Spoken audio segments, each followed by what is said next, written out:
Anand collector કચેરીની record શાખાની ગંભીર બેદરકારી સામે આવી। રેકોર્ડ શાખામાંથી મહત્વનો રેકોર્ડ જ ગાયબ થઈ ગયો। બોરસદની નવી શરતની જમીનનું પ્રીમિયમ ચૂકવ્યા વગર બિનખેતી થયાની શક્યતા। જમીનના રેકોર્ડની તપાસ કરતા રેકોર્ડ શાખામાંથી રેકોર્ડ ગાયબ થયેલા જોવા મળ્યા। રેકોર્ડ ન મળતા આણંદ ટાઉન પોલીસ મથકે ફરિયાદ નોંધાઈ। કેસની ગંભીરતાને જોઈ ક્રાઇમ બ્રાન્ચને તપાસ સોંપવામાં આવી। કલેક્ટર કચેરીના રેકોર્ડ કોણે ગાયબ કર્યા તે સૌથી મોટો સવાલ। 21મી માર્ચ 2023ના ફાઇલ મૂવમેન્ટ રજિસ્ટરમાં સહી કરી ફાઇલ લઈ જનારાની તપાસ। ફાઇલ લઈ જનાર સરકારી કર્મચારી અને મળતિયાઓ સામે તપાસનો ધમધમાટ। વધુ જાણકારી મેળવી અમારા સંવાદદાતા જલ્પેશ ફોન લાઈનથી જોડાયા છે। જી જલ્પેશ, કેવી રીતે રેકોર્ડ ગાયબ થયા તેને લઈને વધુ શું જાણકારી?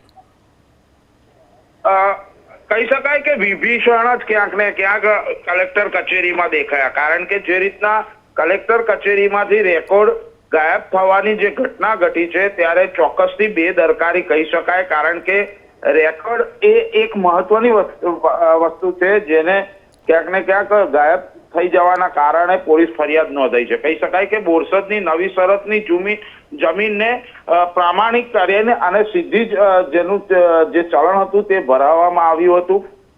સમગ્ર બાબતને લઈ ધ્યાન પર આવતાની સાથે જ પોલીસની મદદ લેવાઈ છે અને પોલીસ સ્ટેશનમાં ફરિયાદ નોંધાઈ છે।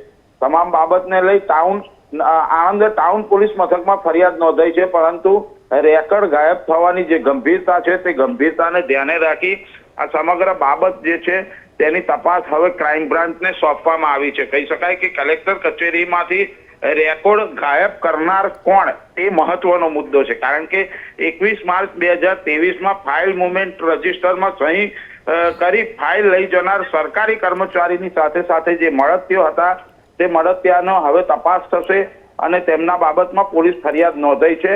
એટલે હવે ક્રાઇમ બ્રાન્ચ તપાસ કરી સમગ્ર બાબત છે તે સામે લાવશે અને આ રેકોર્ડ ગાયબ કરનાર વિભીષણ કોણ છે તેની ચોક્કસ ખબર પડશે। જી આભાર તમામ જાણકારી આપવા માટે।